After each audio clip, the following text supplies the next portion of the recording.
because I need to confirm how you're feeling. You because you represent yourself, no one else can waive your own appearance. You're welcome to come over to the jail and come to my cell and see how I'm doing in there. All right, I'll take a pass on that. Hello, beautiful humans. Welcome to the Midlife Revolution. I'm your host, Megan Connor. And today we are going to be going over all of the filings and motions that have happened over the course of the last week in the Lori Vallow Daybell sentencing. She's no longer on trial. She's been convicted. And the sentencing is happening in Phoenix on Friday, July 25th, this coming Friday. Thank you for being here. Good to see you guys. Thanks for modding Rio for Life, Kim D, and Everyone Loves Angel Eyes. I always love seeing those little clips as well. For those of you who ordered merch from the pop-up shop, you should have it by now. If you don't, please let me know. I have my Are You Done mug. I have my I'm going to take a pass on that t-shirt. I also have my Chalant t-shirt. And I have my Revolutionary Media t-shirt. So I'm going to be wearing some of that as I travel this weekend, although I will not be wearing it in the courtroom. I have a few announcements and updates to give you guys before we get started with the subject matter, but just so that you're aware, I am not going to be reading Lori's own words from her motions. We did a little bit of that with Joe Schmo last week, and instead it'll be a little more efficient if we read the minute entries. And then finally, what I want to read at the end is Trina Kay's sentencing recommendation for Lori. And we are going to read through the whole thing. It's a little bit lengthy, but it goes through the case point by point. So if you're needing to have a recap of events, or if you're rather new to the case and there are things that you may not know about, this is going to be a really excellent way to very concisely wrap up everything that has gone on from July 11th of 2019 until the present day, basically. So that's what's going to be at, we'll do that one last. But before we get to the subject matter, and welcome if you are joining us live, thank you so much for being here. I really enjoy interacting with you guys in the chat. And I also just want to say hello to anybody watching on the rewatch. I appreciate you being here. If you want to get right to the subject material, obviously you can skip right through if you're on rewatch. But first of all, I wanted to let you know that my bully-proof course, which is over 14 hours of video recorded teaching material on how to identify and defend against manipulation and control. My course is up and running. It is ready to go, and it is going to be 50% off for the next few days until the 27th. And I'll go ahead and put this on the crawl. I pinned the comment to the top comment in live chat, and I will also pin it to the static video after the live chat is over. You can use the code TRIAL50, TRIAL50, when you check out, and my bully-proof course will be 50% off until Sunday, the 27th, I believe, at midnight on Sunday night. I also wanted to give you a little bit of an update on the flooding in Kerr County, Texas, and the other counties in Texas. There are several counties, at least 5 counties, that have been declared disaster areas. There is funding coming for that. It's a little bit politically charged, and so I don't want to get into it, but I will update you as soon as we know what happened at the special session that Governor Perry called as far as the funding for the flood. But I wanted you to know that the Southern Oaks Baptist Church is so incredibly grateful for everything that you, my channel people, have done to support the relief effort there in Kerr County, in Kerrville. Angela over there at Southern Baptist has been keeping in touch with me, letting me know what they need. And we've been sending donations over there. They stopped accepting in-kind donations, and now they just want monetary donations. And I was buying HEB gift cards with those. And since then, they have asked us to switch on over to just monetary donations to the church itself, that they're putting in a special fund to use for other items that the flood victims need.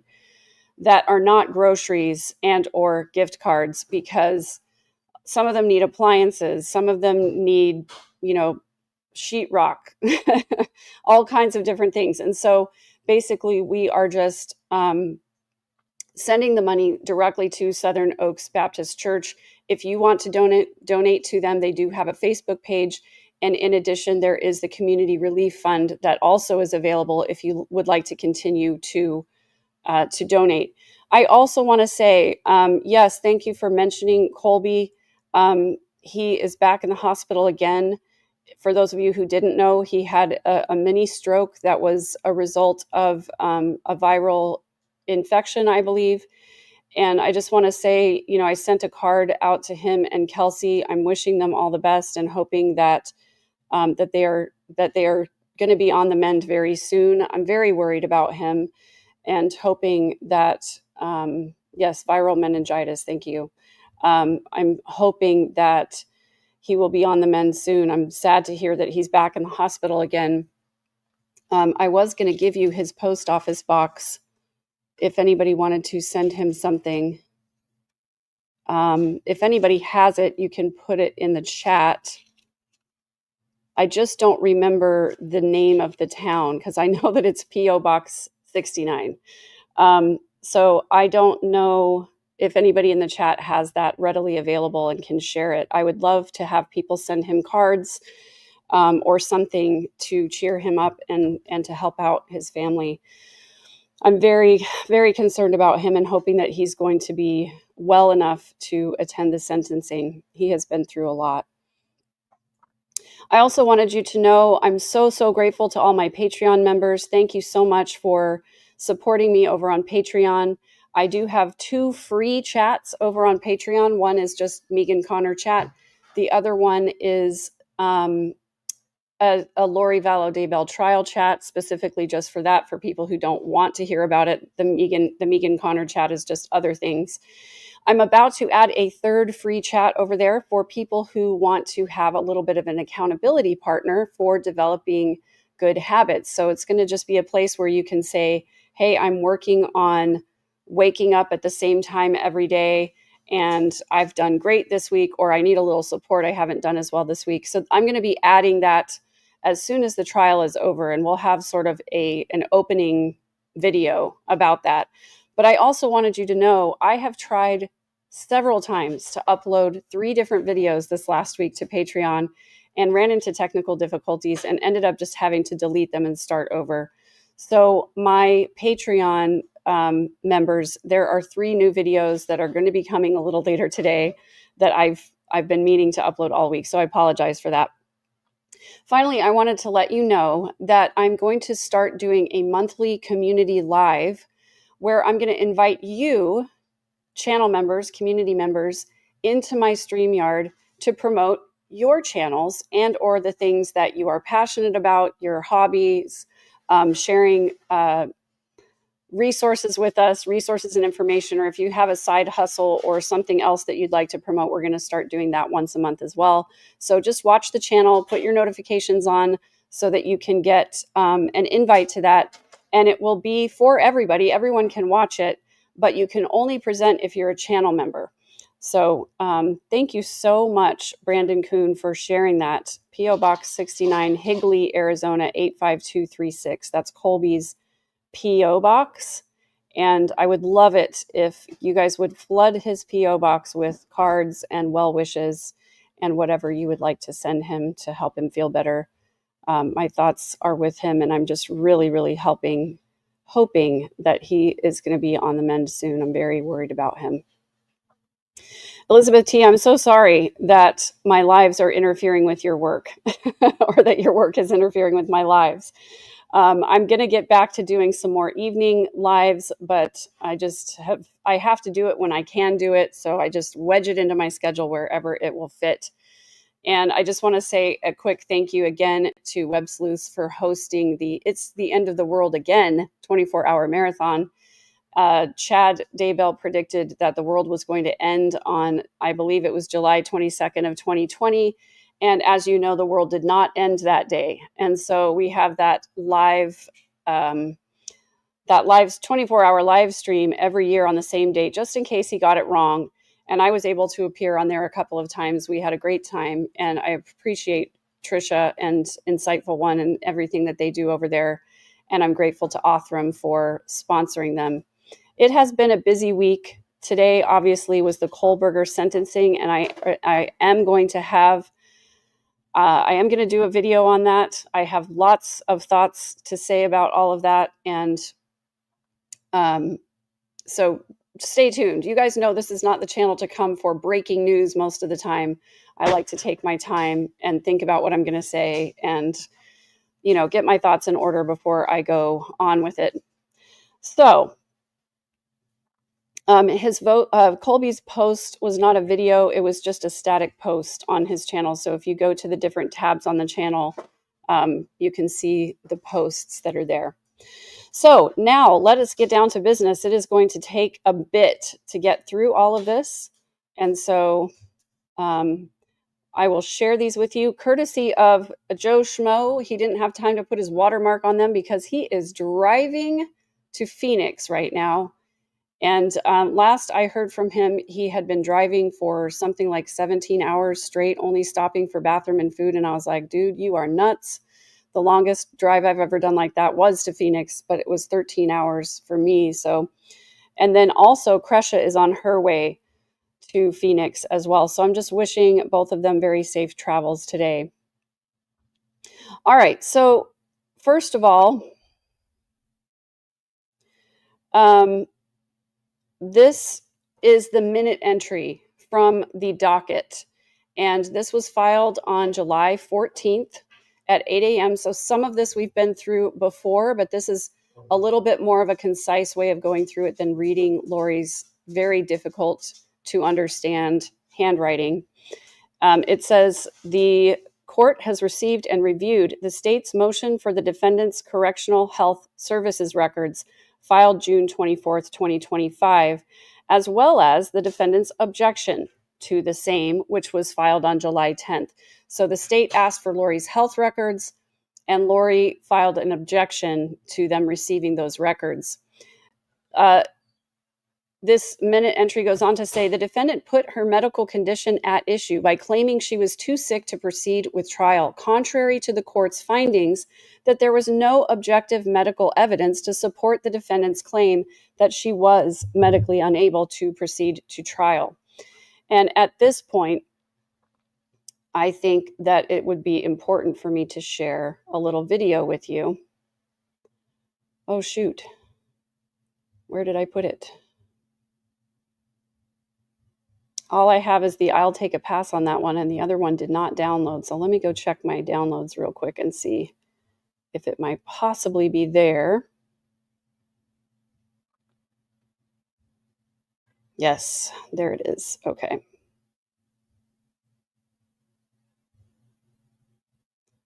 And now the question is, can I share it from here? Video file, let's try it. Yay. I love it when technology actually works. All right. Ms. Daybell. Lori Daybell for the defense. All right. Are we ready to proceed with jury selection? No, Why not? I'm sick, Your Honor. I've been sick all weekend. I let my team know yesterday I was sick. I'm sick. I've been sick. Have you put in tank orders to get treatment? Yes. Are you being housed in the infirmary? Nope. I'm housed where they put people in quarantine anyway. I'm housed alone. They would not move me from where I am. Have they tested you for any communicable diseases? No. All right. You asked me to let my team know. I let them know yesterday at 9 a.m. that I was still very ill. Sometimes we're in positions where we have to proceed when we feel under the weather. It's not just under the weather. I'm very ill. Do you have copies of tank orders you put in for treatment? Not with me. I put it in on the tablet. Is the DO able to check whether any tank orders were put in? They haven't even answered my tank order yet. It takes them a long time. So what symptoms are you having? I have a terrible headache. I have nausea. I have chills. I have a fever, probably. I haven't been able to keep very much down besides broth and oranges. I have a fever, probably. So that's basically what we're referencing here, is that Lori did not do a very good job of proving that she actually had anything medically wrong with her. So the court's findings, there was no objective medical evidence to support the defendant's claim that she was medically unable to proceed to trial. The defendant also interjected a specific diagnosis into some of her pleadings for which there was no evidence other than the defendant's statements. By peppering various pleadings with her alleged illness and medical diagnosis, as well as other references to her illness, she also disclosed otherwise protected information to third parties and the public, thereby partially waiving patient medical professional privileges. Over the defendant's objection, it is ordered granting the state's motion and directing Correctional Health Services to disclose to the state copies of the defendant's medical records for all services, assessments, testing, and treatment provided to the defendant, limited to the time period of May 30th, 2025 through no later than June 13th, 2025. CHS shall also provide the records to the state within 5 business days of the filing of this order. So the state should definitely have those by now. And I did not realize, yeah, sorry, I really can't resist imitating her patheticness. I wish that was a word, but it's not. That's the sound I used to make when I wanted to skip a chem exam or skip school. Somebody told me one time that if you hang your head over the bed backwards and get on the phone that way, it could kind of sound like you're really sick. Maybe that's what Lori was doing. She is a lousy actress. Let's be real about that. Okay. Let's look at the next one here. Not that one, this one.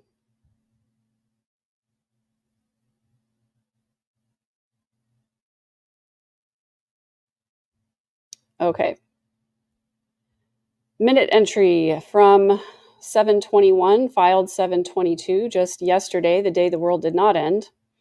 The court has received and reviewed the following: the defendant's motion for a new trial with attached exhibits, what a surprise, the state's response to the motion for a new trial, and the defendant's reply to the state's response to the defendant's motion for a new trial, filed July 10th. The defendant's motion argues 3 separate areas she believes warrant a new trial. First, the defendant argues she suffered a due process violation by being made to proceed to trial when she was too sick to do so. And the court further violated her rights by seeking an objective determination of the extent of her illness. The defendant's motion for new trial raises new allegations regarding the extent of her illness that were not part of the record during the course of the trial. This issue was resolved during trial, and the court has not been presented with, any new reliable evidence indicating the defendant's illness negatively impacted her ability to proceed with the trial. The record and observations of the defendant's physical appearance, questioning of witnesses, and arguments to the court and jury all evidence the opposite, that she was able to proceed to trial. The second point raised by the defendant is an allegation that the court lacked impartiality because of the court's evidentiary rulings. The defendant first argues that evidence of impartiality exists because the court sustained 2 hearsay objections. Oh no, 2 objections?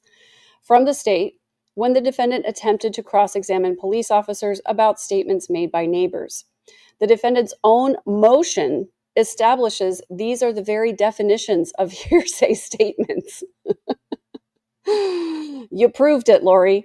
When ruling on evidentiary issues, there is no rule or case law that requires the court to allow a response from the opposing side. The defendant argues in her motion that one of the statements was not offered for the truth of the matter asserted, different description of the vehicle, but for the effect on the listener. Lori learned that phrase in her jail law school. The defendant never articulates what effect on the listener the statement would have had. The defendant also never articulates how, if that statement came into evidence and it was not actually offered for the truth of the matter asserted, which appears to be the only reason the defendant wanted the statement entered into evidence, it would have changed the outcome of the trial. So in other words, when an attorney says, I'm not offering it for the truth of the matter, but for the effect on the listener, basically that's saying, it's not really hearsay because we're not saying like this is absolutely true. It's just that the person said this and it had an effect on the individual.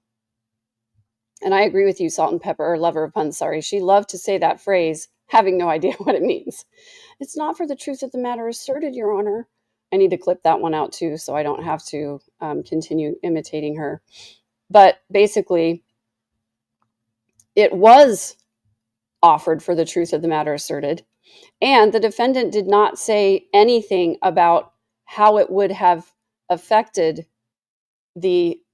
or changed the outcome of the trial in her motion. And so what was the point of filing that motion other than just, doing something other than playing sock puppets in her jail cell? The defendant then argues she was unable to admit several exhibits and she could not effectively cross-examine witnesses regarding Melanie Boudreaux. These are, again, basic evidentiary issues which were ruled on during trial. Just because the defendant does not agree with the court's rulings does not mean she's entitled to a new trial. The defendant never articulates how or why the court's rulings were wrong or how the rulings constitute a due process violation. So I bet Judge Boreski is really, really excited and happy to not be having hearings on all of these motions, but to just be ruling by writing it into the minute entry. And we're all thrilled too, because we don't have to listen to Lori or look at her Shih Tzu hairstyle. It would be really awesome that I fantasize about sometimes is I fantasize about somebody in jail getting a hold of a pair of scissors and getting a hold of Lori's top knot. So, yeah. Was Crestra in the chat? Did I miss it? Hello? Oh, hi. Hi, Crestra. How's it going? I hope you have reception enough to be able to listen to Lori's nonsense for a little while. Hopefully it'll entertain you on your drive. I know how boring the drive is from here to Phoenix, just I-10 straight all the way. It's not really pretty to look at either, so it's just kind of boring. Anyway,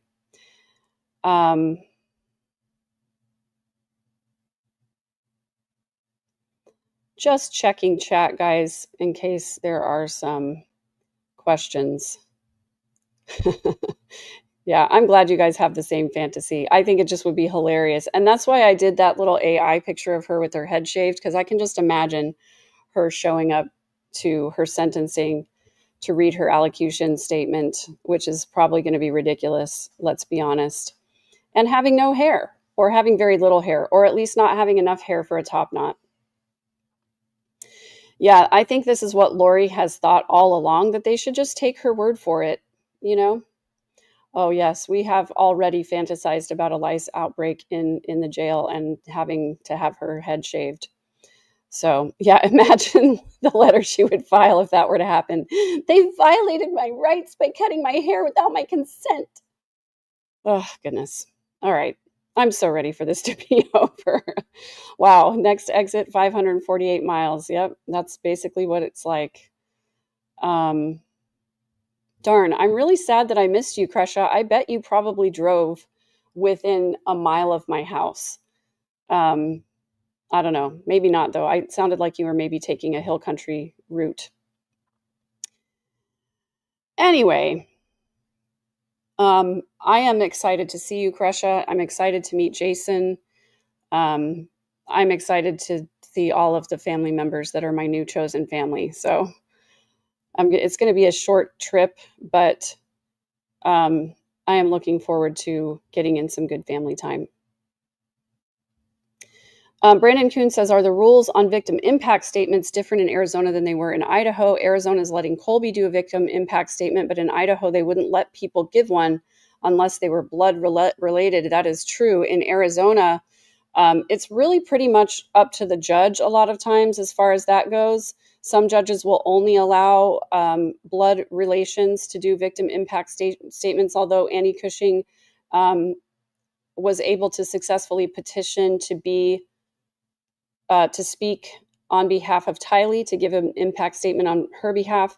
So yes, now in Arizona, they are allowing Kresha, I believe, Kresha's brother Todd, maybe? Am I right about that, Kresha? As well as Jerry Vallow, as well as Colby.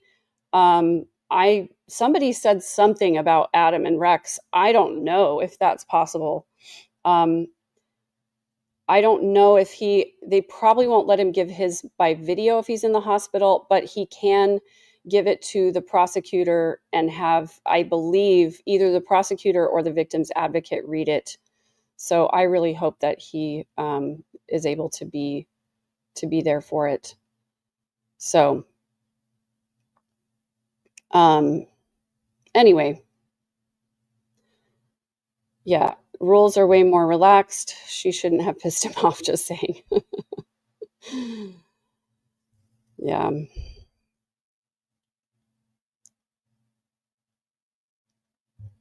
Oh, pissed mom off. Yeah, exactly. I'm here for the fireworks. I'm just gonna have my popcorn. Anyway, yeah, we have talked about Colby.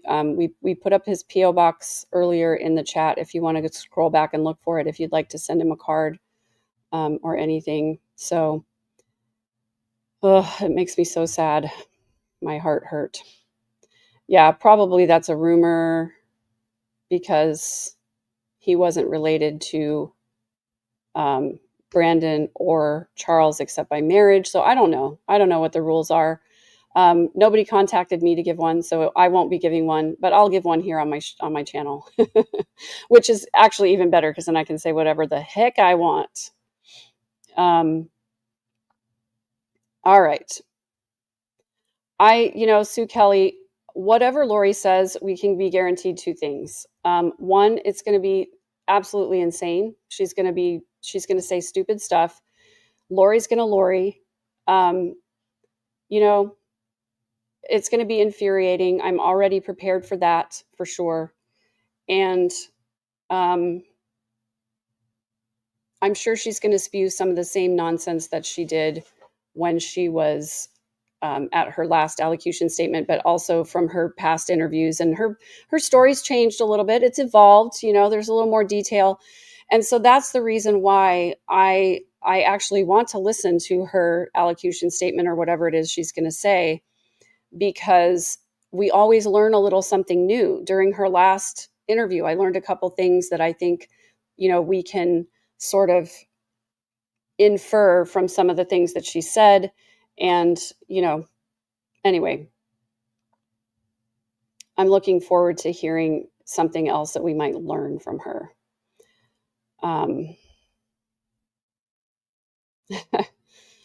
Good to see you, Amora Valesi. Good to see you, MB. I wish I could just say hi to everybody personally, but I just have to say hi in passing, especially if I haven't seen people in a while. Anyway, you're right, Elizabeth. She will not take accountability. She will continue to blame Tylee and everyone else. Kresha says, I've been on the receiving end of my mama's anger, etc., but I didn't do near as much as Lori Hoare has done and continues to do. As far as what Kresha did to make her mom mad, well, she was her daughter. Mothers and daughters make each other mad sometimes. She is only going to be allowed to speak once.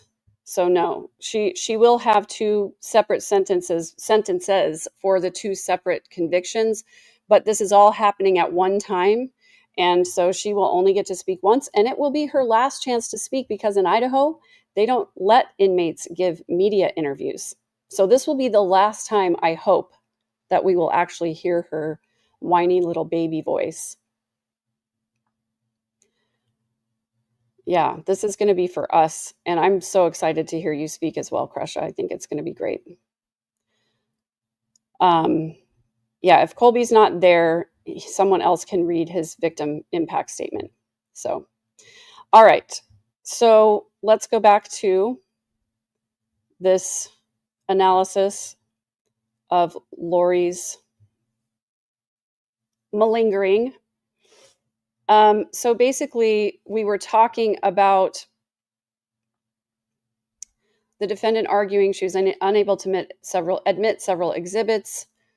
The defendant never articulates how or why the court's rulings were wrong or how the rulings constitute a due process violation because she doesn't know how to articulate that.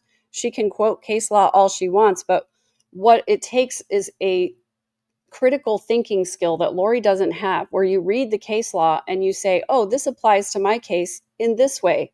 And that's something Lori's never been able to do throughout this entire process. The third area of argument is titled, quote, abuse of discretion. She argues, 1, she was entitled to a Rule 13.5 hearing on aggravators.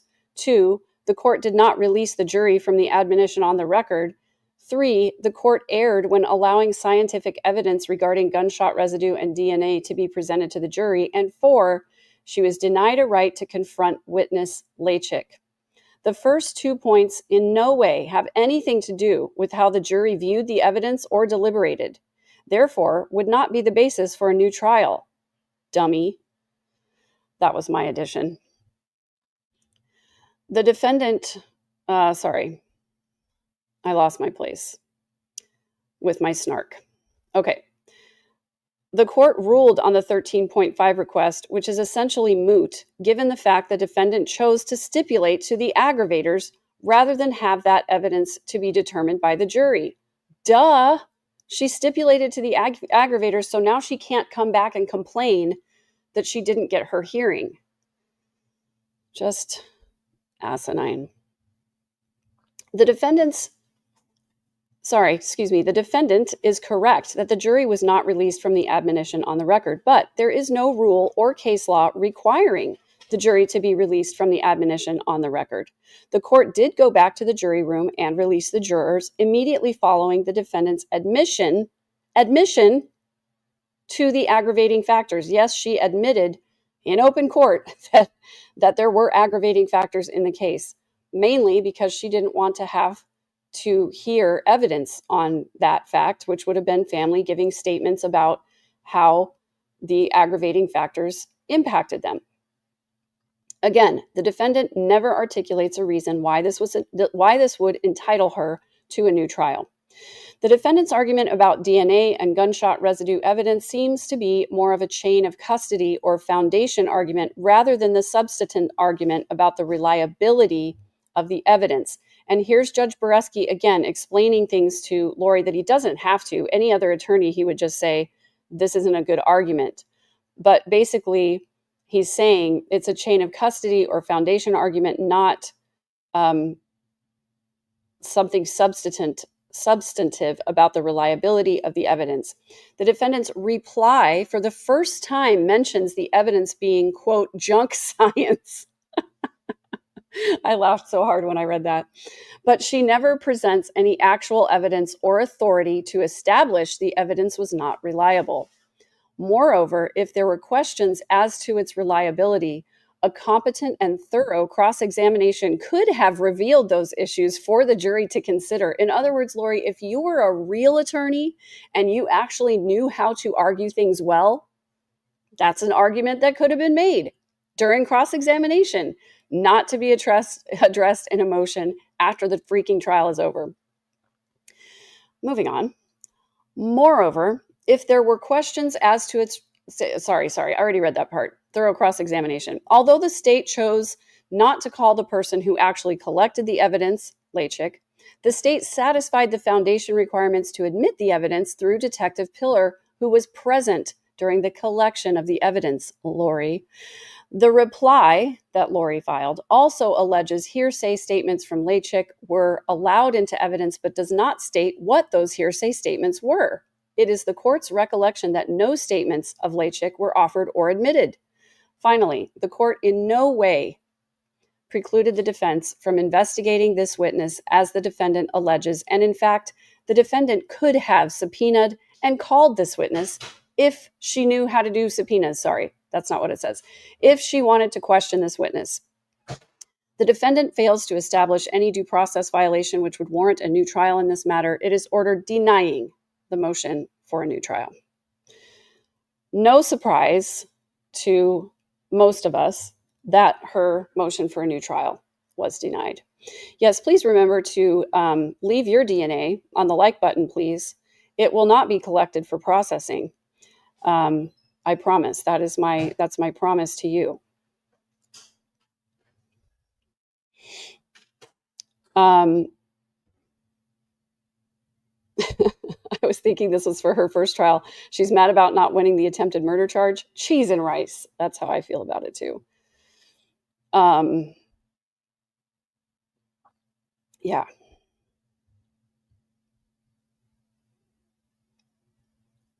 Thank you so much, Dom's mom 725, for being a member. Can't wait to see her silent while she hears her fate. I do this too. Mentally add "you idiot" at the end of every one of Judge's sentences in his rulings. Yeah, definitely.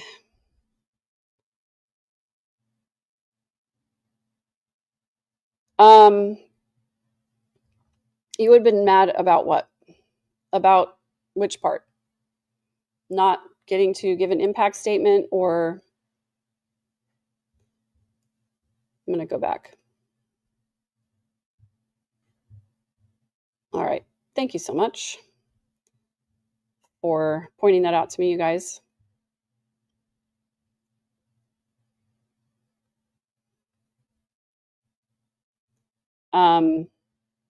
That type of speculation is not really, this is not the time or the place for that type of speculation. So if you want to send me an email, though, that might be a good idea. All right.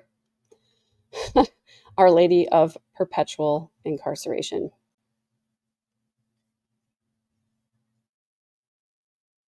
Oh, I'm actually glad to hear this. Adam and Rex are ending their podcast and doing a meet and greet Saturday somewhere in Phoenix. That's great. I'm glad that they're moving on. I think that's great. I probably won't be there because I think my plane will probably leave before they do this deal.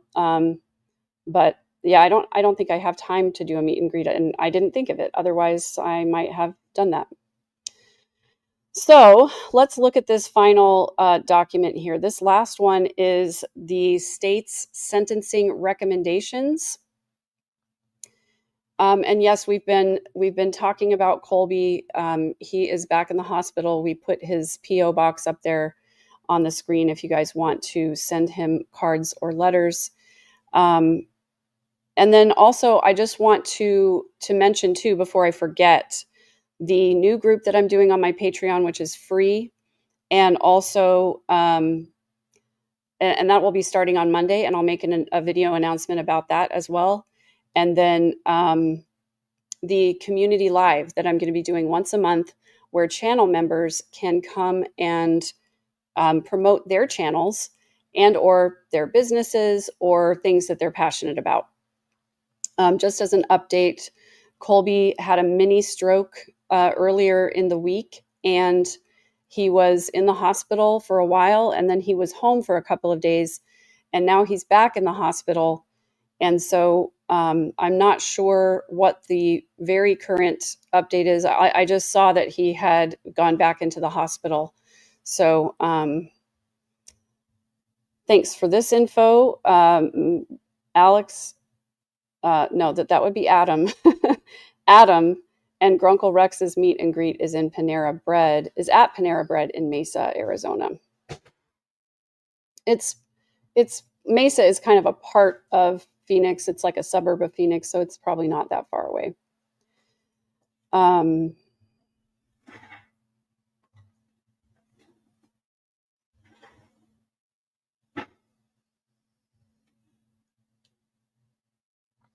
Okay, so let's get into this Final one, AZ Mermaid, I believe a meet and greet is just Adam and Rex are going to be at the Panera Bread, and you can show up and give them a hug or shake their hand or whatever. Get Adam's phone number. Sorry, just lots of people always comment that he's good looking. So this last, oh,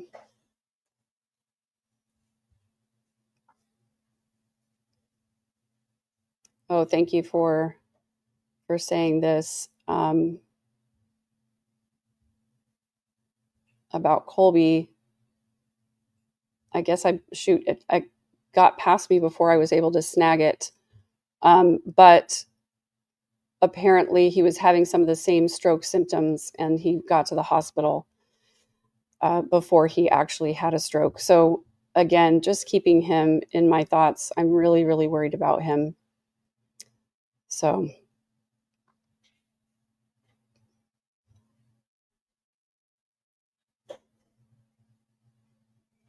all right. So here we go with this last. This is the minute entry from the 22nd, which was filed earlier this morning, which, so they're going back to reference Lori's, her motion to, or her objection to her health information being released. So the court's minute entry filed July 14th, which directed Correctional Health Services to provide the state a copy of the defendant's medical records, neglected to direct Correctional Services to provide a duplicate copy to the defendant. Sorry, I was going too fast there. So basically, this is just Judge Boreski, Judge Boreski ordering CHS to also provide a copy of everything that they gave the state regarding her health information, to also provide that to the defendant as well. Now I will get to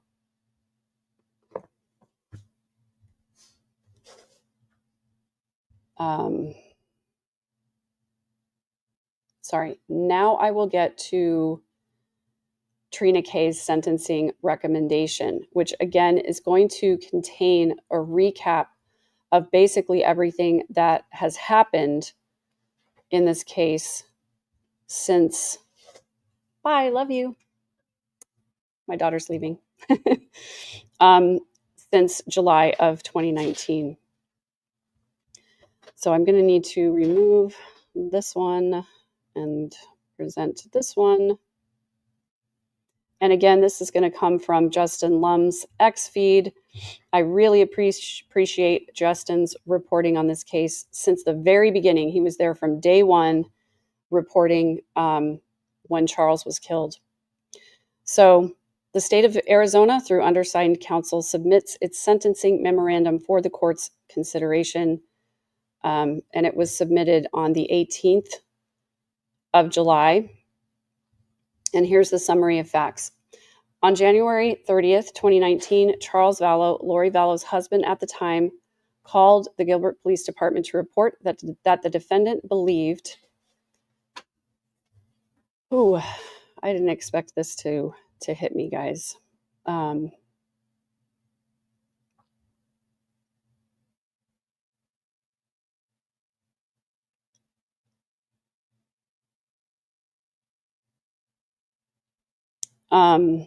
don't know where mods are. I know you guys were here earlier, but if there is a problem in chat, please feel free to boot the person causing a problem, since I have to read and I can't watch the chat.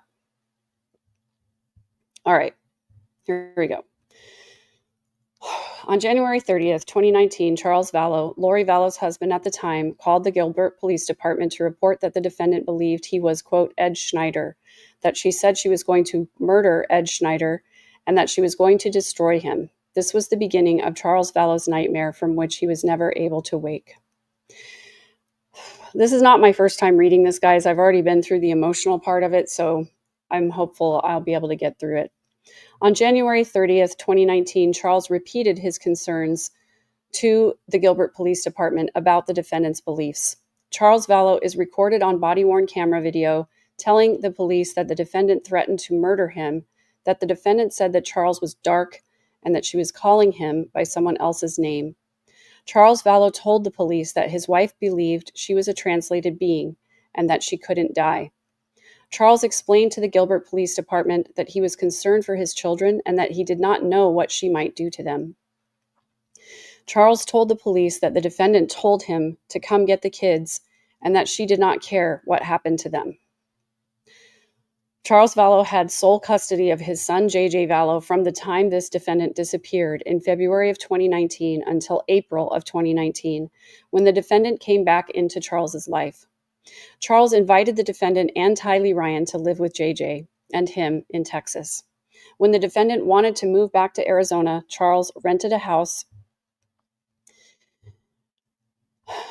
in Chandler, Arizona for the defendant. Charles moved the defendant, JJ, and Tylee into 5531 South Four Peaks at the end of June 2019. Charles remained living in Texas.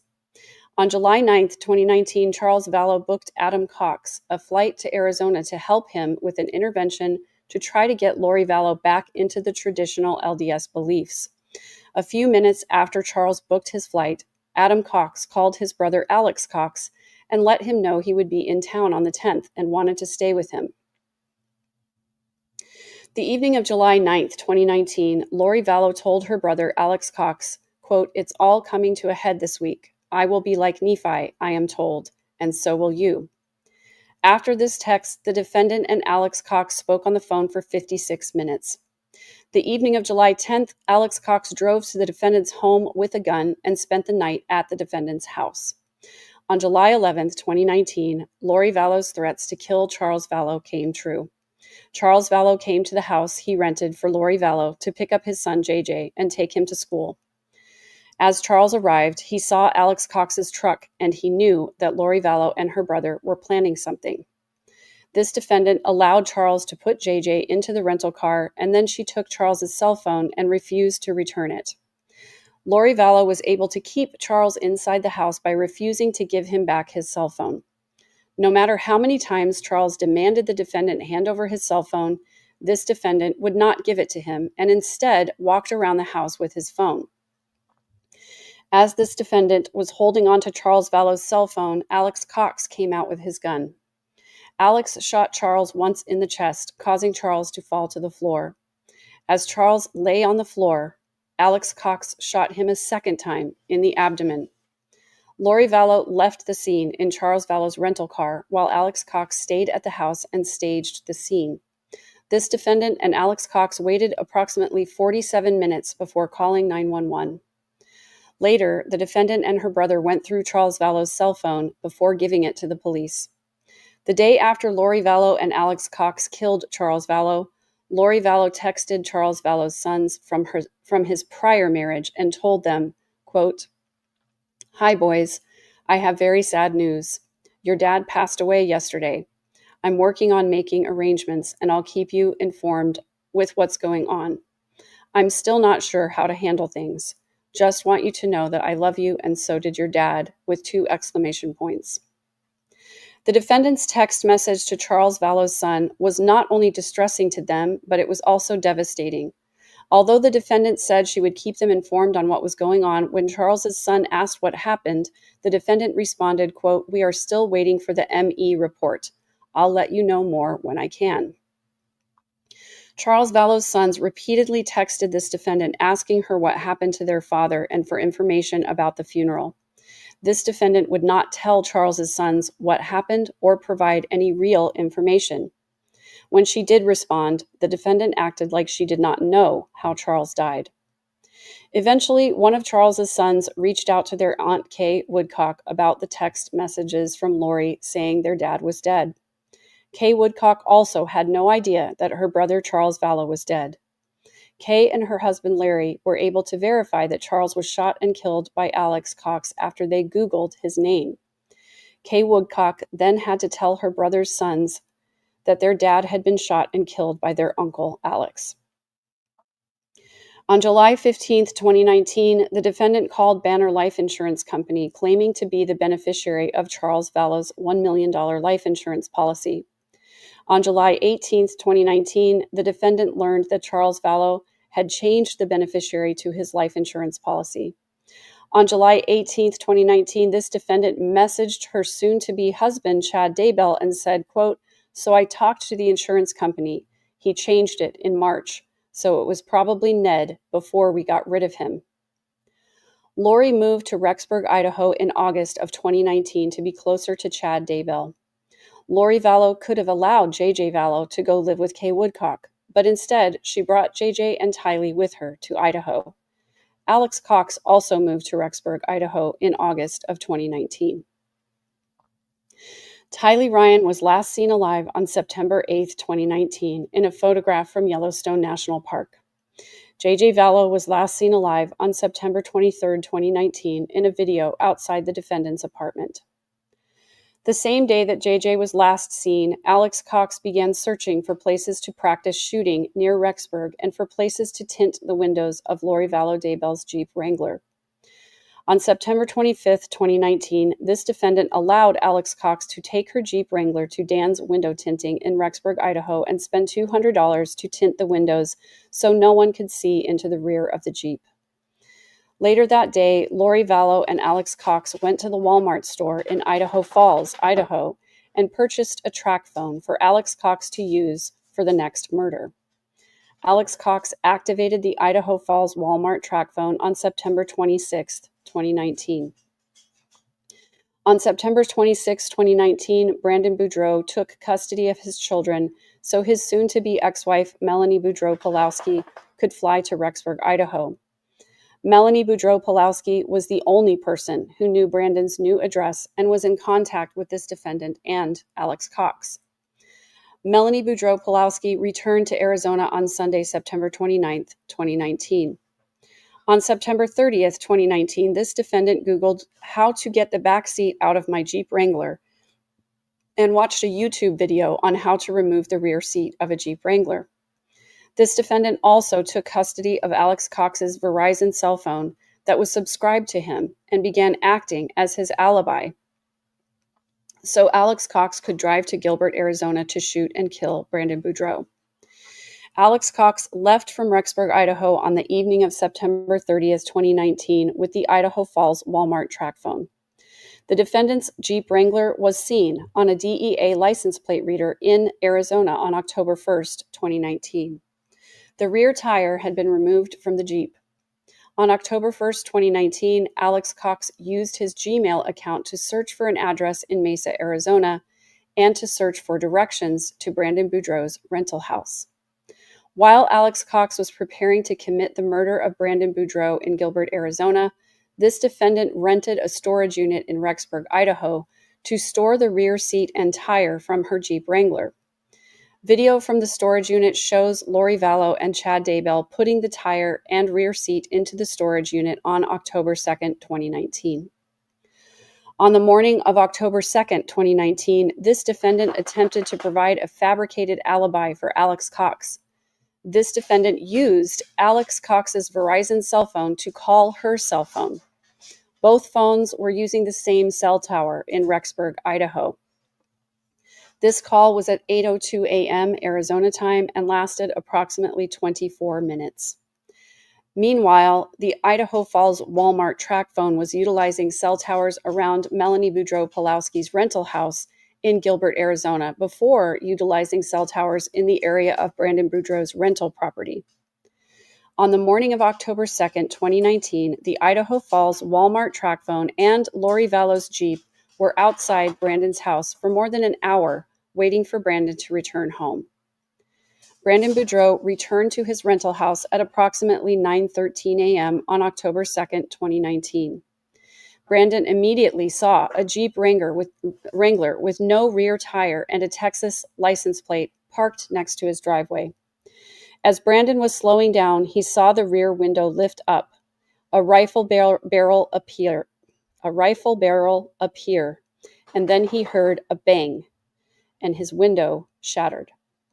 This defendant's co-conspirator, Alex Cox, missed killing Brandon Boudreaux by a couple of inches. Brandon Boudreaux drove off and eventually returned to his rental property. Alex Cox drove off and took back roads to return to Rexburg, Idaho. On October 3, 2019, Lori Vallow and Alex Cox went to this defendant's storage unit and removed the tire and rear seat for the defendant's Jeep Wrangler and put them back on the defendant's Jeep. Tammy Daybell was killed just a little over 2 weeks later on October 19, 2019.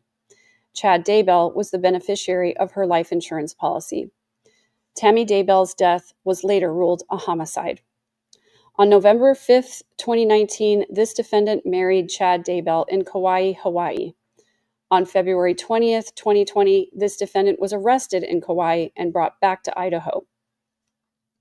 Tylee and JJ's remains were discovered on June 9th, 2020 on Chad Daybell's property. Tylee Ryan's remains had been dismembered and burned. JJ Vallow's body was duct taped and buried in plastic bags. On May 12, 2023, Lori Vallow Daybell was found guilty of multiple counts to include the murder of Tylee Ryan, JJ Vallow, and Tammy Daybell in the District Court of the 7th Judicial District of the State of Idaho and in the County of Fremont in case number CR 22-21-1624. On July 31, 2023, Lori Vallow Daybell was sentenced to multiple counts of life without the possibility of parole. On April 22, 2025, Lori Vallow Daybell was found guilty of conspiracy to commit first-degree murder of Charles Vallow in Maricopa County, CR 2021-001-704-001. On June 12, 2025, Lori Vallow Daybell was found guilty of conspiracy to commit first-degree murder of Brandon Boudreaux in Maricopa County, CR 2022-001-242-001. The aggravating factors in Charles's case, the 2021 case.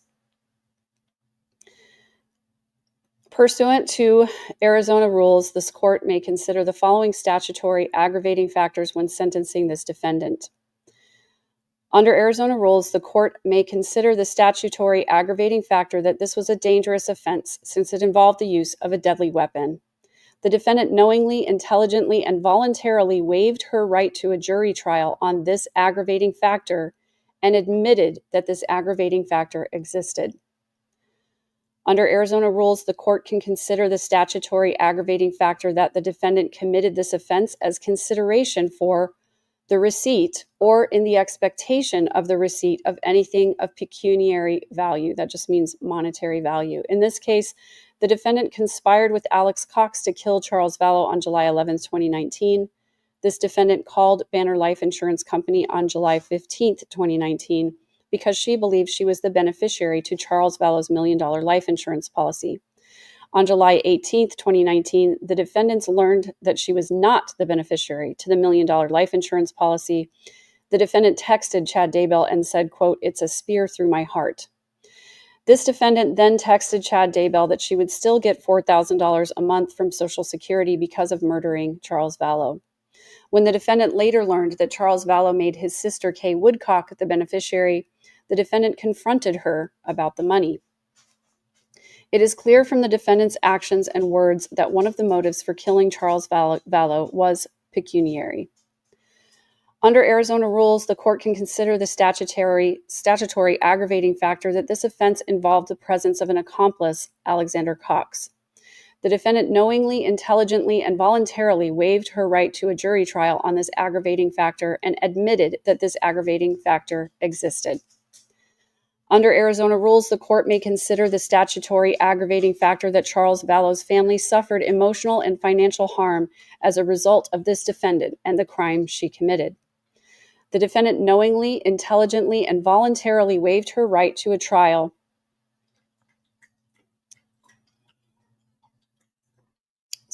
jury trial on this aggravating factor and admitted that this aggravating factor existed. Nonetheless, to give the appropriate weight to this aggravating factor, the court will hear from the victims at the time of sentencing about the long journey they have endured to finally get justice for the death of Charles Vallow. Under Arizona rules, the court may consider the statutory aggravating factor that the defendant was previously convicted of a felony within the 10 years immediately preceding the date of this offense, In this case, the defendant was found guilty on May 12, 2023, and sentenced on July 31st, 2023, for the murders of Tylee Ryan, J.J. Vallow, Tammy Daybell, and for the theft of Social Security money that she continued to collect.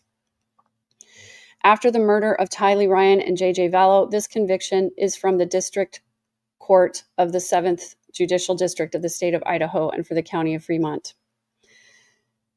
Aggravating factors in the Brandon Boudreaux case. Pursuant to Arizona rules, the court may consider the following statutory aggravating factors when sentencing this defendant. The court may consider the statutory aggravating factor that this was a dangerous offense since it involved the use of a deadly weapon. The defendant knowingly, intelligently, and voluntarily waived her right to a jury trial on this aggravating factor and admitted that the aggravating factor existed. Under Arizona rules, the court can consider the statutory aggravating factor that this offense involved the presence of an accomplice, Alexander Cox. The defendant knowingly, intelligently, and voluntarily waived her right to a jury trial on this aggravating factor and admitted that the aggravating factor existed. Under Arizona rules, this court may consider the statutory aggravating factor that Brandon Boudreaux suffered emotional and financial harm as a result of this defendant and the crime she committed. Brandon Boudreaux testified at trial about the fear he experienced the day this shooting occurred. The court heard some bits and pieces of the ongoing trauma that Brandon experienced when he realized that Tammy Daybell had also, I think it should say, died under unusual circumstances, and that he was in fear for his life and the life of his children. Brandon Boudreaux knew that this defendant and her brother were responsible for the death of Charles Vallow and possibly Tammy Daybell. He was so afraid that Alex Cox and Melanie Boudreaux-Pulowski would return to finish the job that he took his children and went into hiding. While in hiding, Alex Cox and Melanie Boudreaux showed up at a friend's residence and at his parents' home looking for him and their children. Brandon continued to be afraid for his life until this defendant and her husband were taken into custody. This defendant caused Brandon Boudreaux to suffer emotional harm, not just from the day of the shooting, but for months after. Under Arizona rules, the court may consider the statutory aggravating factor that the defendant was previously convicted of a felony within the 10 years immediately preceding the date of this offense. In this case, the defendant was found guilty on May 12, 2023, and sentenced on July 31, 2023, for the murders of Tylee Ryan, J.J. Vallow, Tammy Daybell, and for the theft of Social Security money that she continued to collect after the murder of Tylee Ryan and J.J. Vallow. This conviction is from the District Court of the 7th Judicial District of the State of Idaho and in and for the County of Fremont. Recommendation. The sentence for conspiracy to commit first-degree murder, a Class 1 dangerous felony, is life without the possibility of release after 25 years. Life with the possibility of release after 25 years. The court may run the sentences for these two cases concurrently, meaning at the same time, or consecutively to each other, meaning first sentence and then second sentence. The court also can run the sentences concurrently or consecutively for the defendant's convictions in the District of the 7th Judicial District of the State of Idaho in and for the County of Fremont in that case number. So basically what Trina K is pointing out is that either the court can have her serve both of these sentences at the same time, or they can serve separately, and the court can order that she serve these sentences at the same time she's serving her Idaho sentence or after the Idaho after the Idaho time has been served. Both conspiracy to commit first-degree murder cases have multiple statutory aggravating factors. Each has its own victims, and each case has caused and continues to cause irreparable emotional harm to the victims and their families. The state respectfully requests that this court run these two sentences consecutively and run both the Arizona cases consecutively to the sentences in the District Court of the 7th Judicial District of the State of Idaho in and for the County of Fremont in the other case. So essentially, Trina K is asking that the court issue the sentences separately, and that she served the sentences separately, and that she served these 2 sentences after her time in Idaho has been served. That's basically the worst case scenario for Lori, is what Trina K is asking for there. I'm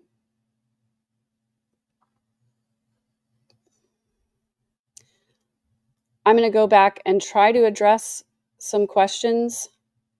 Prisoner 153745. I believe that, well, yes, I hope that it's consecutive.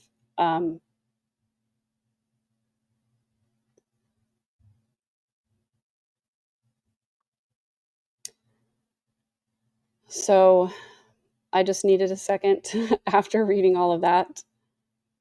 And lots of questions about Lori's family here. So I don't think that she knows that he's in the hospital. Colby wouldn't want her to know, I don't think. He basically told her, no, you don't get to be my mom, and you don't get to be a grandparent to your grandkids. Thanks, Salt and Pepper, for continuing to put this in chat so people can send cards and well wishes to Colby. All of my best for his recovery as well. I hope he's okay.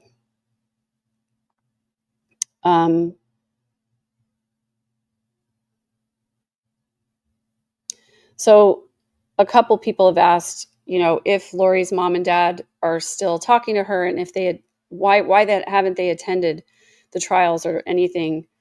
I do believe that Barry and Janice still talk to Lori.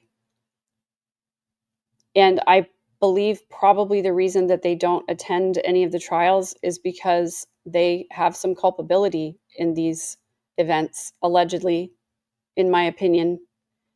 And I don't think that they would want to show up in public they would be, frankly, let's face it, they would be hounded by the press. I mean, you guys saw, a lot of you saw after the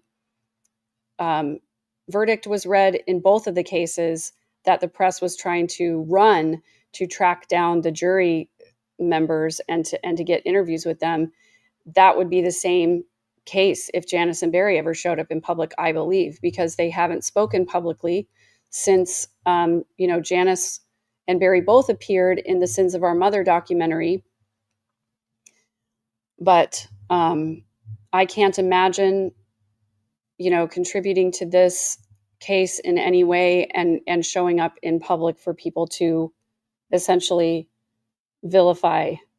I just can't imagine doing that.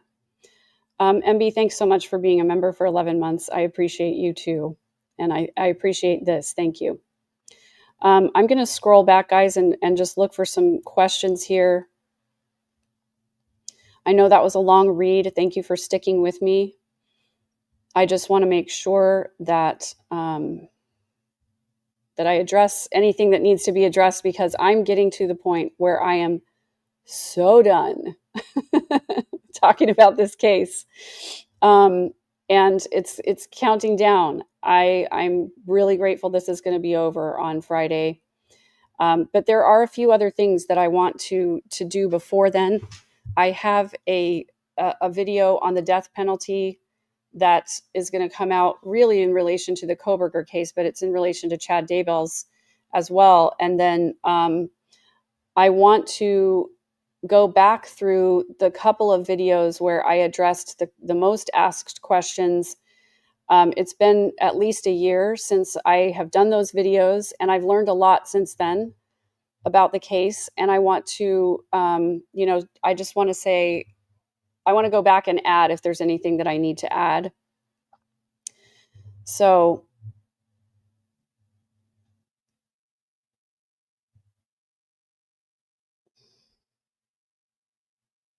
yeah, Lori will continue to file motions until they make her stop.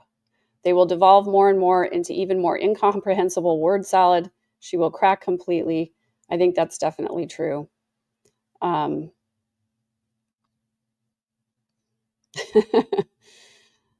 Thanks you guys for always being so kind to each other in the chat and for helping take care of any problems that are there. Brandon Kuhn says Summer was reporting back to Lori all of Adam's whereabouts and movements when Adam was in town, and that's important to point out.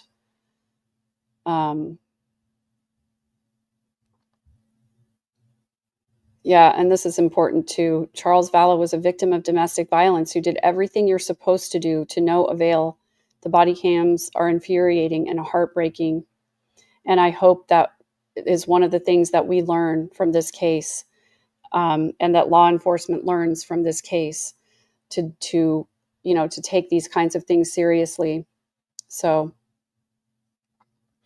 yeah, MB, thanks for pointing this out. I wish Never Mose knew the extent of that statement. Being like Nephi only has one meaning. It's a freaking scripture, mastery scripture we teach our kids. And I did a whole video for anybody who has never been Mormon and wants to know more about what it really, the significance of being like Nephi. I did a whole video, and I think it's called Be Like Nephi. So if you want to know more about that from a Mormon perspective, you can watch that video.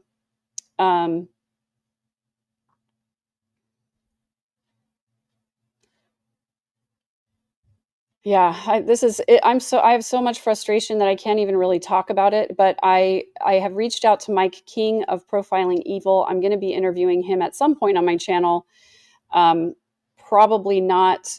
We had sort of a tentative maybe today thing, but I haven't heard back from him, so I don't think that's happening. So it'll be after the sentencing, but I do want to pick his brain a little bit about how law enforcement works in these types of cases, and so that we can know what to do better or how to do better in the future going forward. And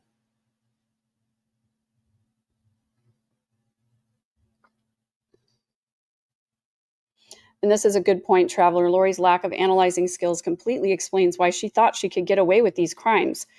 She can't comprehend cause and effect. Clearly, she's never been held accountable for anything, and I agree with this.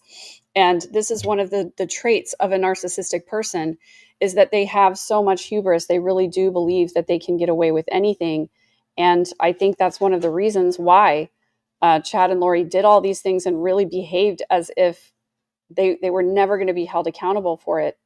And I talk a lot about narcissistic traits in my Bully-Proof course on how to spot them and how to defend against them.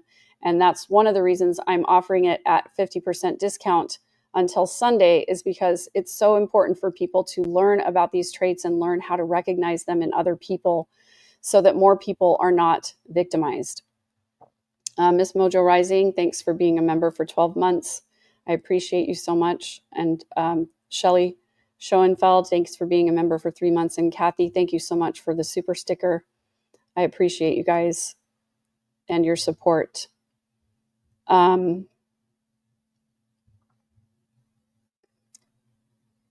Let's see.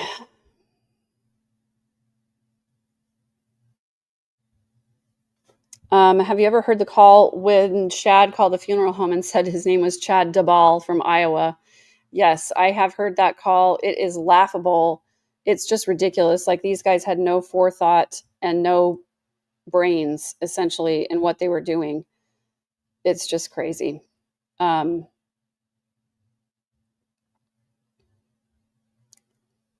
Yes, I did mean Governor Abbott. I'm so sorry. My brain is so sorry.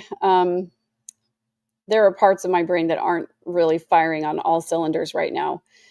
Smiling Jack was one of the original Bully-Proof course attendees. And I should mention, too, that I'm about to start a new course on healthy relationships or healthy communication in relationships. And whenever I do a course, I offer the course material as a discount to anybody who wants to attend the course live. And what I do is then I repurpose those recordings so the course can be accessed at any time by anyone. And so be on the lookout for that on my channel, because healthy communication in relationships is a topic that I think everybody can benefit from. And it's not just romantic relationships. These are friendships. These are family relationships, and how to disagree and still have a relationship. is going to be a big part of that too. So thank you, Smiling Jack, for recommending. I agree with this. TK's summary is heartbreaking, but very good and just makes you detest Lori all the more.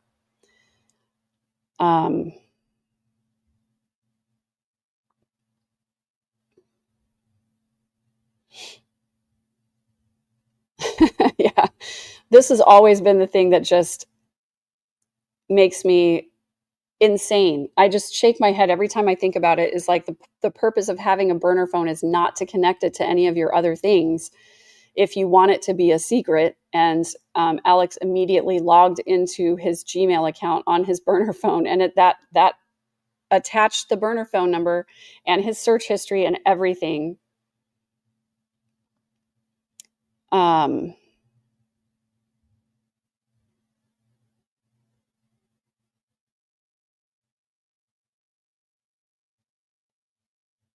Yeah, thank you so much to everyone who helped put a user on timeout when they needed it.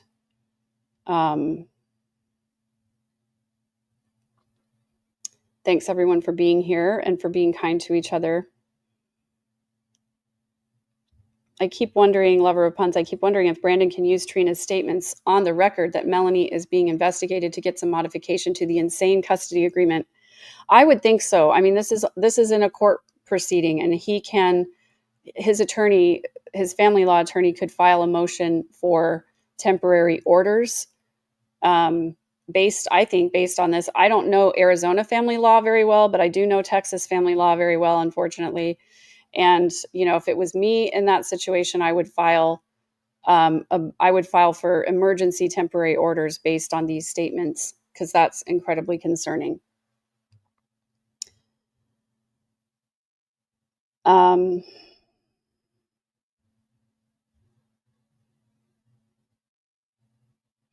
Well, and this is not necessarily true, MB.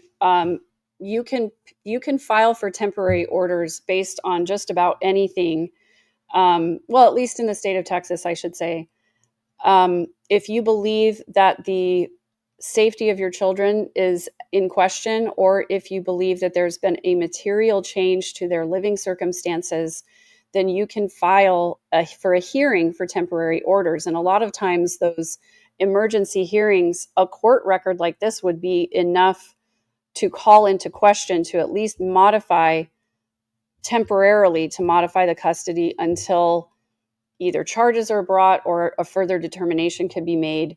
I know that Brandon and Melanie have been through a lot in their custody case and have had all kinds of court filings and things. So I know that in one case that I'm aware of, that there had to be background checks, mental health evaluations, custody evaluations involving going to the physical location where the children live in both locations multiple times, meeting with the significant people in the children's lives, like their grandparents and things like that. And I know that Brandon and Melanie have been through some of that.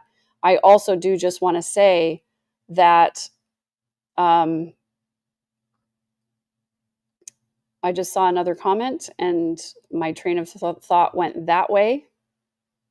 I just want to say that there is a legal concept in family law called good enough parenting. And it basically means that if a parent is providing the child with food and shelter and they're reasonably safe and they're attending school, that is good enough parenting. And it's really, really hard to get judges to modify custody, especially taking time away from a mother, unless you have some kind of diagnosis or conviction or something of that nature. So it's not as easy as, we all wish that it would be to protect the safety of kids, in my opinion.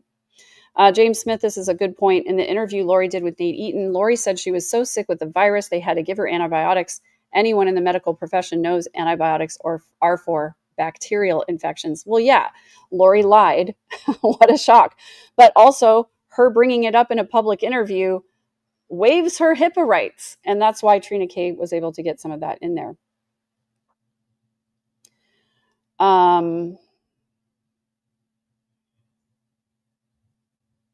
MB, y'all will dislike me for this, but I had a hard time with the conspiracy for Charles. I'd have needed pushed beyond reasonable doubt based on testimony, not what I already know. Yeah, that's true. But also the jury could have asked questions, MB. So if you were on the jury, you could have asked questions.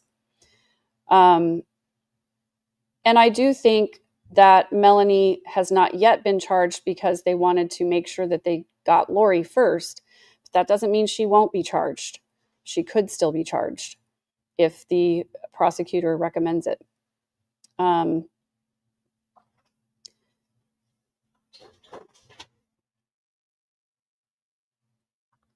I agree. I think she and Chad would have gone after Kay for sure, 100%. I actually would love to record audiobooks, but I would like to record my own audiobook first, but I have to finish my revision of my book first. So it's a rabbit hole. It's like you give a mouse a cookie situation.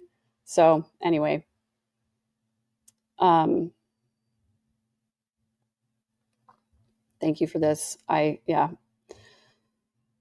dumb cousin.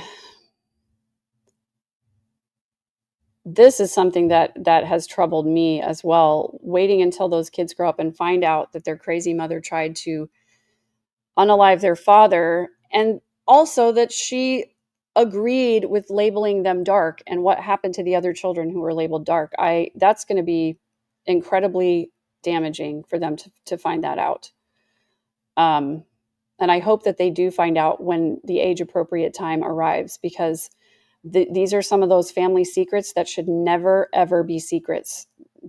Those kids need to know this about their mother, and they need to confront it. There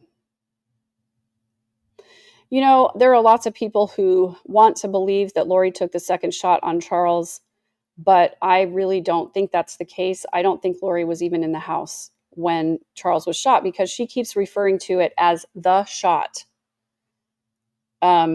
She does not ever mention the second shot in her interviews or any of that. So I don't think she was even in the house. I think she was long gone. And yes, the sentencing is this Friday. Oh man, I thought about this for half a second. Then I was like, that feels really gross to me. Nope. I'm not going to be dressing up as Lori for Halloween. Yuck.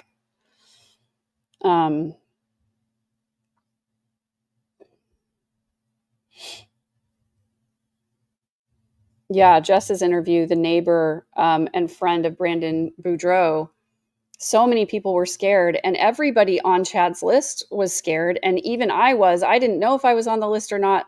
I was relieved to find out I was not important enough to be on the list, but I did beef up the security at my house, and I did breathe a sigh of relief when Alex died. So, yep, 153745. That is it. And that's pretty much how I'm going to refer to her from now on, prisoner 153745. Although I don't even really want to commit that number to memory. I need my brain cells for other things. Ugh. Okay. I think I'm just about caught up with questions here, guys, unless you had a ton of them while I was back reading all of those. I do want to say, I just got a text from Angela of Southern Oaks Baptist Church in Kerrville, Texas. That's the church I've been working with to help get gift cards and donations to the survivors of the flood.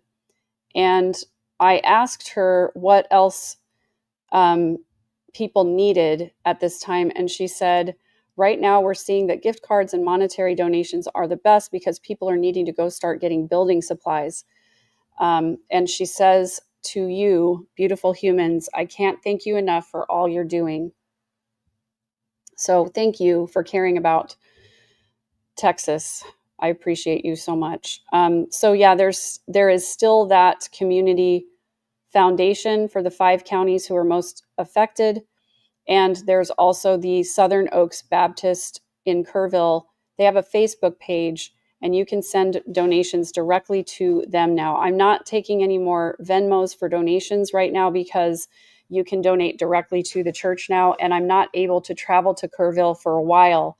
And so instead of going in person to deliver gift cards, I just would like you guys to go ahead and donate to that church directly, because they are getting that money into the hands of the people who have lost homes and so much more.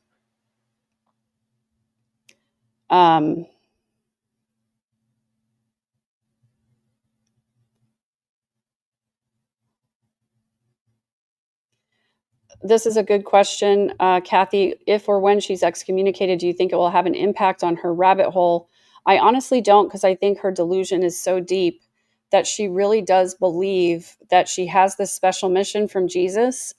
And if they excommunicate her, she's just going to say, well, they haven't talked to Jesus, obviously. They don't know that I have this special mission. We couldn't tell them about it, because then, you know, they might reveal it to people and whatever. She just is going to keep going down that rabbit hole. So,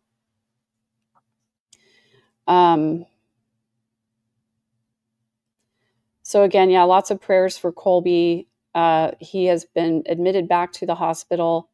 He had a mini stroke earlier this week, and we are thinking of him and praying for him to recover. So I'm really grateful to all of you for caring so much about him as well. Thanks so much, Lori. I appreciate this. Thanks, Peter Higgs. It's always good to see you here. He was readmitted because he was having more symptoms like the stroke symptoms he had earlier in the week, and so he's been readmitted.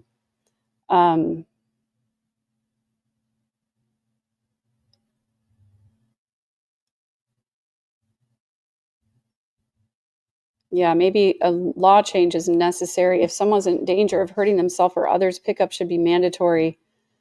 But still, you do need evidence. And also, you know, Lori did just fake her way right through that mental health evaluation, and she was not admitted. So, you know, it's hard to know what to do in these situations. Thank you so much for the super sticker, Rachel and Cat Lady. Thank you. Yes, I too am ready to get back to topics that help us be better human beings, beautiful human beings. My spirit and my soul wants to talk about healthy relationships and healing, and get back to, you know, actually not even get back to, like, just stop talking about Lori. I'm so ready for that. There have been so many times when I have started to make videos that I know would be informative to you guys, and I just can't bring myself to do it. So I'm really, really excited to moving on. And I'm going to be having a weekly live stream. I started to do True Crime Tuesdays and then got derailed by the floods. So I will be getting back to True Crime Tuesdays as a live stream, as well as our monthly community live. And then, of course, I'm going to be covering other things besides true crime. Just anywhere, anytime that I see power differentials, people bullying other people, and you know, people not getting the justice they deserve, I'm going to be talking about all of that stuff.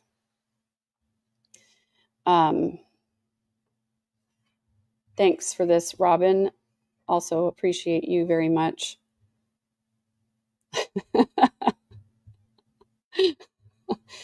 I have no comment for this. I just don't know what was going on with my brain when I said that. I live in Texas, so yeah, it was really, really important to me to help that community, because it was literally where my parents used to live when they were here in Texas. So it is near and dear to my heart, and I am going to be going back to Kerrville and making sure that they get what they need as soon as I have a little bit of space in my brain for all of this. You know, Lori, I have to say too, I used to have, my email address used to be megan@third-verse.com, and I started having trouble with it, and I just was unable to get the issue resolved. And finally, the other day, I had enough time to sit on technical support with GoDaddy to get the issue resolved. And I was on the phone with them for over an hour, and it's like freaking Fort Knox to get your account verified with them. So anyway, long story short, I finally got my email fixed, but I prefer that people use the askmegan@gmail.com, MEEGAN. If you have a topic idea or a question, or if you are wanting one-on-one coaching, I absolutely love meeting you beautiful human beings. You can sign up for a free coaching consult on my website at third-verse.com. It's just a 20-minute getting to know you call to see if I can even help you with what you need help with, and for you to see if I would be a good fit. I don't want anybody to spend money before they know that what we work on is going to be productive. And I have coached many, many of you beautiful humans, and I absolutely love it more than anything else, just that one-on-one connection and being able to hear about your lives and your stories and how my experiences may help you. And I really appreciate the opportunity to meet with you guys. She may try to sneak in another interview. I think they have to get her out of there, though. I think there's a time limit. So I think she has something like less than 30 days, or Idaho has something like less than 30 days to take her back. So I don't know if Melanie will be going on trial at some point. Trina Kay has mentioned in the past that there's an open investigation involving Melanie Boudreaux-Pulowski. So it's a possibility we always speculate about. She is not smart, Terry Griffin. She has the kind of smarts where she knows how to manipulate people. She knows kind of how to get what she wants, but there's no way she could have faked her own death and changed her inside over to Alex and gotten $2 million. Yeah, she's an idiot. Yeah. Yeah, that's the correct conclusion. That is the correct conclusion. Thank you. Yes, this is irreverent. I love it, though. I'm here for it 100%. Whenever I hear about Alex's nonsense, I hear Hermione Granger saying, "What an idiot." And I hear the same thing. As well as I always giggle when Vinnie Politan refers to Alex dying on a toilet. Alex would have thought that was funny because, you know, he was a comedian and he loved to make jokes about inappropriate things. He didn't actually die on a toilet, but, you know, he was found unresponsive in the bathroom lying in a puddle of his own stuff. So thank you for this update, Salt and Pepper. Colby's post says he awoke in the night with numbness and tingling, thought he was having another stroke, went to the hospital before that happened and remains there now. I appreciate you guys updating us on this because I do care a lot about Colby and I am really, really worried about him. If you give Megan a microphone, that's right. Exactly. Man, I've already envisioned so many times how freeing and relieving it's going to feel to have this over with. And I am going to write an impact statement and read it here because I can't do it in court, but it's going to help me to close the book. So I appreciate that. Yeah, I'm super concerned about what Zulema and that group of women are doing today. We did hear from a couple of them on the stand who, you know, left the group. But I think about Melanie Gibb, I think about Zulema, and I think about the other people, the other unnamed conspirators, and I worry about what they're up to. It's one of the reasons why I did a video called Chad Daybell and His Little White Book. I believe that there are lots more people out there who believe these crazy things. Chad Daybell printed 100 copies of this little white book that contained instructions on how to prepare for the gathering of the 144,000. So it's potentially possible that there are another 100 Chad Daybells out there with a little band of followers teaching crazy garbage. So yeah, it keeps me up at night sometimes. MB, that's kind of you. Thank you.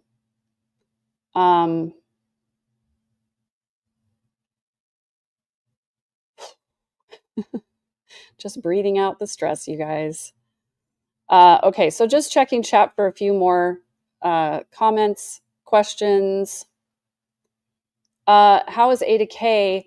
She's done some heavy lifting, being a comforter. Yeah, she is a emergency services chaplain. She was with a lot of the families of the flood victims in Kerrville. She lives in Kerrville, when they were identifying remains. So she has had a heavy job.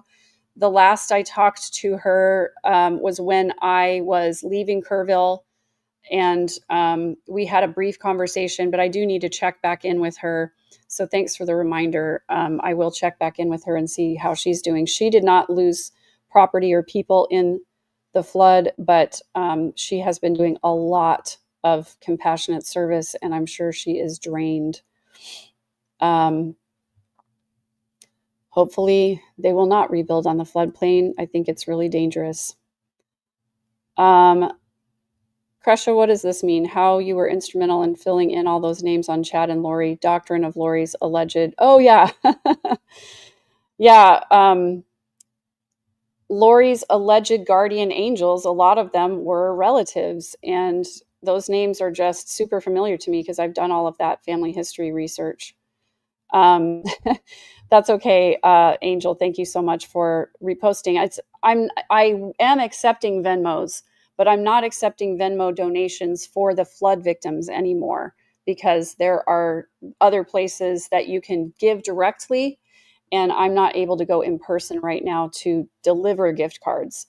So that's the reason why. Yeah, that would be awesome to have Ray Hermosillo read Colby's statement if Colby can't. That would make Lori really mad, probably.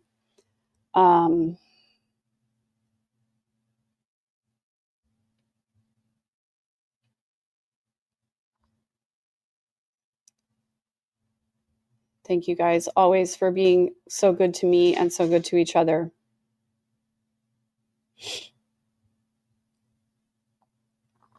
Oh, it makes sense. I got it. Thank you. I appreciate you. Lori's Jesus, that fabulous angel of light that doesn't exist. Justine, great to see you again. Isn't it enough to charge Melanie caught on a recorded call that she didn't want to tell Brandon that Alex had passed because she wanted him to fear Brandon forever, meaning she knew Alex shot B? Well, you have to consider convincing a jury that this meant that she was involved. I frankly think that there's better evidence with her text messages back and forth to Lori. And, you know, with them sort of planning when Melanie was going to go to Idaho, because she was in Idaho just prior to the shooting. And Melanie telling Lori about the custody exchange. It is eerily similar to the assault on Joseph Ryan. That happened just after a custody exchange. It's one of those things where Lori and Alex knew where Joe Ryan was going to be. They knew where Brandon was going to be because there was a custody exchange, and they used that opportunity as an attack. So I think that there is a lot of evidence. The question is there enough evidence that would convince a jury beyond a reasonable doubt to get a conviction? So,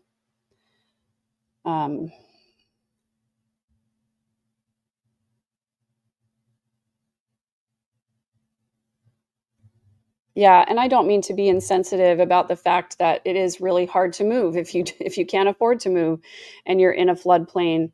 So I don't want to be insensitive about that. I realize everybody's circumstances are different, and certainly, of course, hindsight is 20/20. And certainly prior to some of the recent weather events in the last few years, I wasn't as aware of how bad it can be and how dangerous it can be, because flash flooding to me prior to a couple of years ago was just something that happened on the roads, and you just don't go drive through the water. But in recent years, there have been so many instances of entire homes and buildings being washed away, and it's very, very scary. So just my heart goes out to anybody in this situation. Yeah, Justine, I knew you meant Alex. I get them confused sometimes too. They both start with A.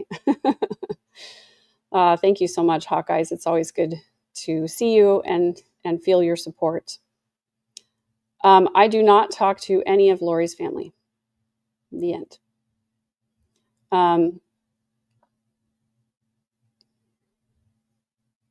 Yeah, that's a big rabbit hole too, the twin flame group cult rabbit hole. Yes, I know I'm going to have an emotional response. I know that there is, and I don't know what the clinical term is for it, but I call it post-traumatic letdown, meaning when you have been living in survival mode for such a long time, or when you have been enduring an ongoing stressful situation for a long time, when it's finally over, there's like a collapse almost. And that's why I was trying to tell people at the end of Brandon's trial, all of you guys who have been following this case for a long time may have something similar to a post-traumatic letdown, because your mind will no longer be consumed with getting the details of this case and following it. And I hope that what happens, I hope that people don't just jump onto another case. I hope that you let your dopamine levels reset. I hope that you find community to connect with that's not true crime adjacent. And I hope that you find ways to take that energy back into your life and to do things that you've been putting off, or to reconnect with people. Thank you so much for posting that. I appreciate it. And I don't have my Patreon on me, but it's patreon.com/themidliferevolution.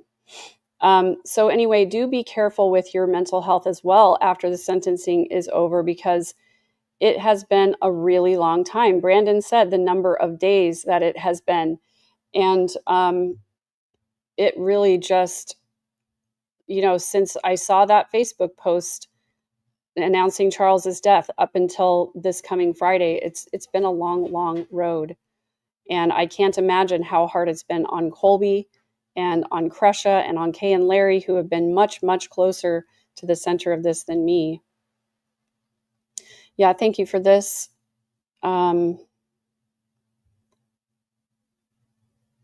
She has to be returned to Idaho 30 days or less after sentencing. So thank you for that. And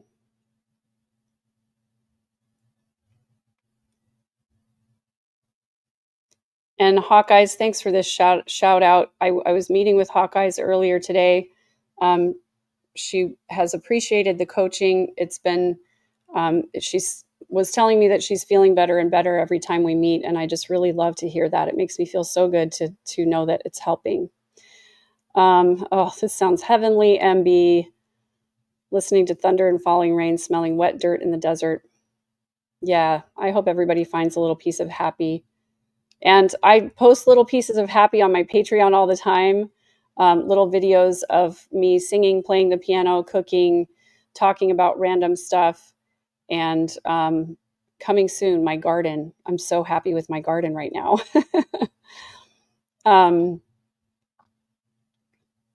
Yep, Gib could have stopped it all. Alex could have stopped it all. So many chances.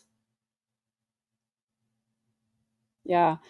Kresha, I'm curious if you were able still to see all of the trees down and debris along the river and everything, or if they're making a lot of progress on that. I haven't been back for about a week. So I was astonished with how much they got done in one day, the whole day that I was there. It was really amazing. So hopefully they're moving right along. I will have a flood update probably tomorrow. I'll have a flood update for you guys. Fred is asking, does anybody have a copy or access to one of these white books other than what you've shared? Is any ideas of what they teach?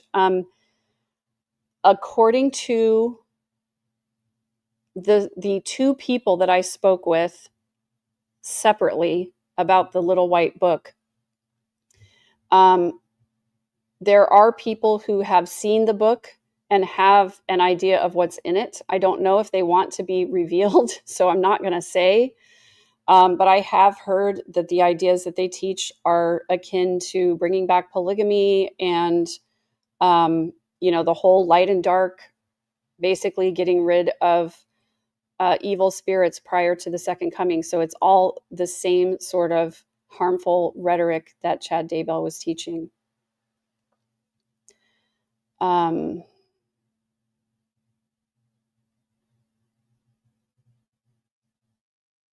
yeah, I think she does definitely get mad, but she hides it as long as she possibly can.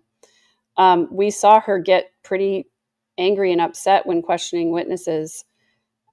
So I would be interested to see what would happen if she got angry during her allocution statement.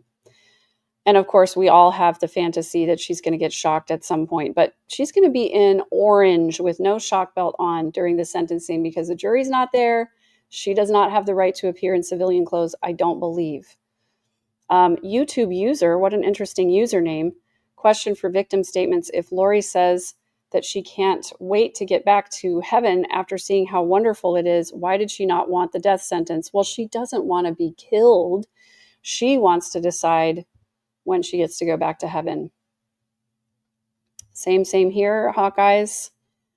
I will always believe that she had something to do with it. I don't think she ever got her hands dirty because I think she really gets off on telling other people what to do and then watching them do it.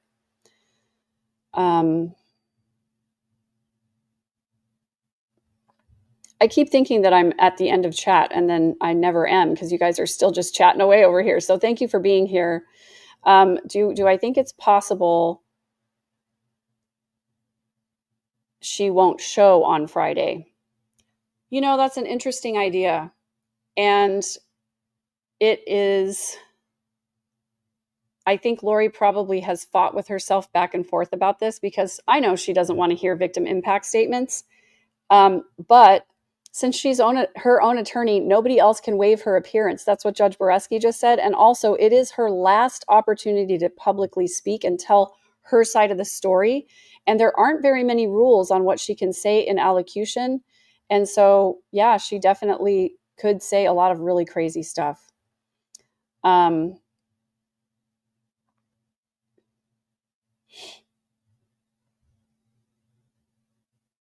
Yes, I do want a camera on Lori's face during impact statements. And I am going to be streaming the sentencing here on my channel. I have some helpers helping out with that. If you're interested in helping out with that, I would love to have more mods on that, more help on it. And so, yeah, I'm going to set up that live stream long before I leave for Arizona so that it'll be ready to go. And then I will stream the sentencing here on my channel. And then, of course, I'm going to be going live when I get to Arizona on Thursday night. I'm going to be going live the morning before the sentencing and absolutely will be going live afterwards as well. So you're going to get real sick of me by the time Friday's over. Yes, drinking the electrolytes. I have them here in my water bottle. I use the Element electrolytes and I'm constantly drinking them because they are really helpful. I wish I could get a sponsorship from Element, or at least that they would send me free stuff. That'd be cool.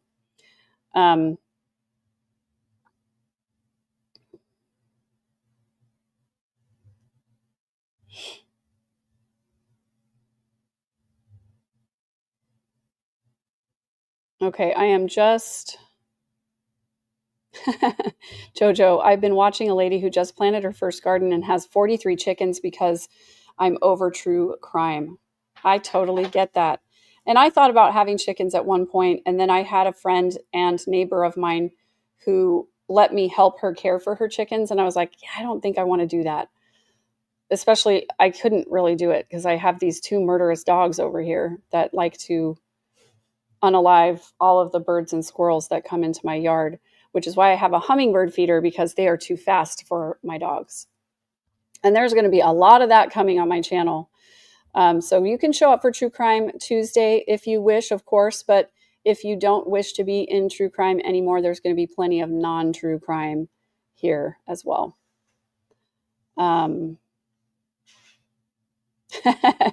Crush is going to count her eye rolls and report back to us. Thank you. I appreciate that because I'm going to lose track of the number of eye rolls.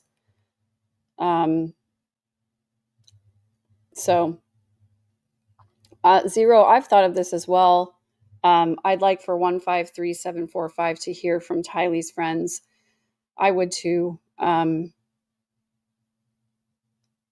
I think everybody who's been impacted by this deserves to speak to Lori. The sad part is that none of it is going to make a dent in Lori's brain. The victim impact statements are not to try and get Lori to feel bad, because she's not going to. She's going to stay in her delusion. It's not going to register on her at all as far as guilt is concerned. So the victim impact statements are for the victims. It's their opportunity to have a voice in the courtroom, in the public forum, to get it on the court record, and to help the judge understand how deeply impacted they were by the actions of the defendants, so that the judge can take that into consideration when he's issuing the sentence. That's really the main thing. And so I am really looking forward to this all being over with. And I'm looking forward to hearing from Kay and Kresha and Jerry and Brandon again, I think probably, as well as anybody else who's allowed to give a statement. But I'm so grateful to all of you who care so much about justice for the victims. And so I'm going to sign off now and say that I'm so grateful for justice for Tylee, JJ, Tammy, Charles, Brandon, in my opinion, Joe, and all of the other people who have been harmed by Lori and Alex and Chad and all of these co-conspirators. And I'm going to hope for justice in the future for any of those co-conspirators for whom there's enough evidence for them to be charged. So thank you guys for being here. Thank you so much for all that you do for the beautiful humans in your lives. And please take good care of yourselves, your mental health, and your physical health, so that you can be the best human being that you can be for the people that you love and care about. So thank you so much for being here. And please take care. Hello, beautiful human. Thank you so much for watching today. Would you do me one quick favor and take a second to subscribe to the channel? It's the best way that you can support the channel for free. In addition, if you're interested in even more exclusive content, you can join the community at the link below. Thanks so much for being here.